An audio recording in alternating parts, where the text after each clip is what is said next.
विश्वा के विधायक रहे और अब समाजवादी पार्टी के प्रमुख नेता श्री निर्मल वर्मा जी आज भारतीय जनता पार्टी के परिवार में शामिल हो रहे हैं। आप 2 टर्म ब्लॉक प्रमुख रहे हैं और 2007 से 12 तक विधायक रहे हैं और उसके बाद 2 चुनाव में 67,000 के लगभग वोट पाकर रनर अप रहे हैं। इनकी पत्नी भी ब्लॉक प्रमुख रही हैं। यानी अगर मैं कहूं तो पूर्णतः राजनीतिक और चुनाव की राजनीति से जुड़ा हुआ परिवार, और उससे आज निर्मल वर्मा जी भारतीय जनता पार्टी की सदस्यता ग्रहण कर रहे हैं। लो भाई, दो पटका दो, माला पटका दीजिए, ये लो।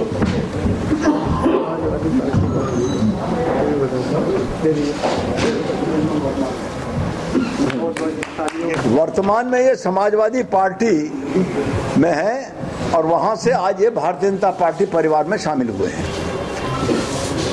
प्रदेश अध्यक्ष जी की सहमति से और उनके आदेश पर श्री निर्मल वर्मा जी को भारतीय जनता पार्टी परिवार में मैं शामिल कर रहा हूं और परिवार में उनका स्वागत है और ये भरोसा है कि निर्मल वर्मा जी पार्टी के कार्यकर्ताओं के साथ मिलकर जनपद सीतापुर में पार्टी को मजबूती प्रदान करने का काम करेंगे। सर, कोई और भी समाजवादी पार्टी से ज्वाइन करने वाला है? कोई बड़ा नाम? शिवपाल यादव का नाम चल रहा है। पता नहीं कहां से चल रहा है, तो आप जानो भैया। अब आपके हवाले से शिवपाल यादव कह रहे हैं कि उन्होंने खुला है। अभी अखिलेश यादव जी ने एक प्रेस कॉन्फ्रेंस की है और उसमें जो उन्होंने मुद्दे उठाए हैं उनको मैं उनका जवाब देना चाहता हूं। मैं अपना विषय रख दूंगा, उसके बाद आप जो प्रश्न करेंगे उन प्रश्नों का उत्तर देने का प्रयास करूंगा। भारतीय जनता पार्टी एकमात्र ऐसा पार्टी है जो वंचितों के लिए और गरीबों के लिए काम कर रही है। बाकी दूसरी पार्टी के लोग झूठे खोखले वादे करने का काम कर रहे हैं। आज समाजवादी पार्टी के मुखिया माननीय श्री अखिलेश यादव जी ने एक झूठा वादा किया और दावा किया कि लाभार्थियों के खाते में पैसा डालने का उन्होंने काम किया, लेकिन वो ये भूल गए कि उनकी सरकार के समय तो गरीब आदमी के खाते ही नहीं थे।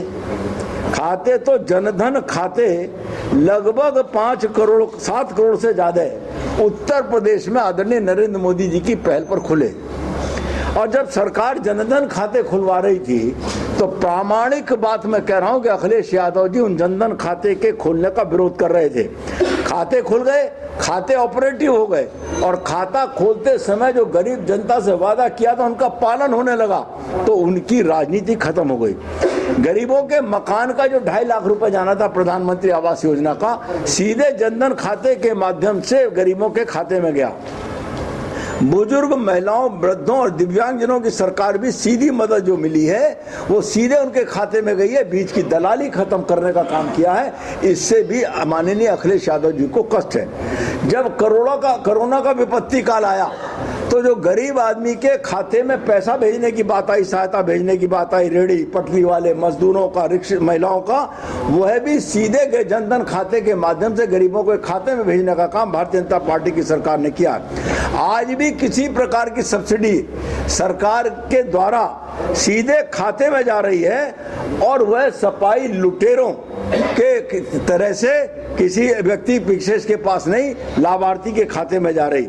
2017 के पहले उनकी सरकार में जो हुआ, जिस समाजवादी पेंशन योजना की वो बात कर रहे हैं, लेकिन वे भूल गए कि समाजवादी पेंशन के नाम पर बहुत बड़ा घोटाला उनके कार्यकाल में हुआ है और उस मदद का जो पैसा था अधिकांश पैसा कहीं ना कहीं भ्रष्टाचार की जेब में गया या नेताओं के पास गया।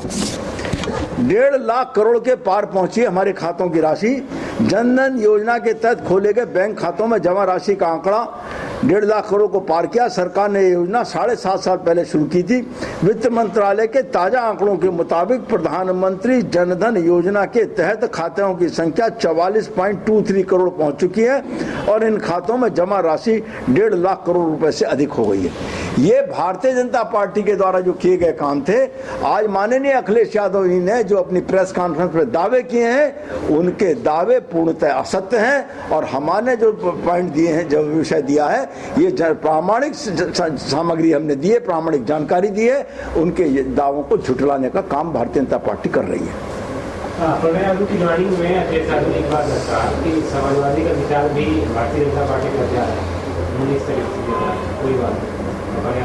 समाजवादी पार्टी के जो उनके तथाकथित समाजवाद से डिरेल्ड होकर विचार हैं, वो अपर्णा यादव जी को समझ में नहीं आए तो उन्होंने राष्ट्रवाद की राह चुनने का काम किया है।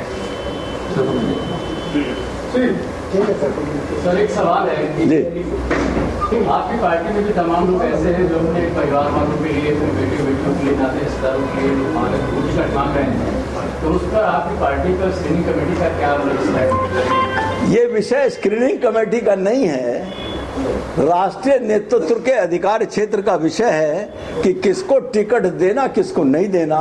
ये निर्णय उनके स्तर पर, ये स्क्रीनिंग कमेटी का विषय नहीं है। पार्टी लाइन क्या है सर? नहीं, पार्टी लाइन तो पार्टी नेतृत्व बताएगा।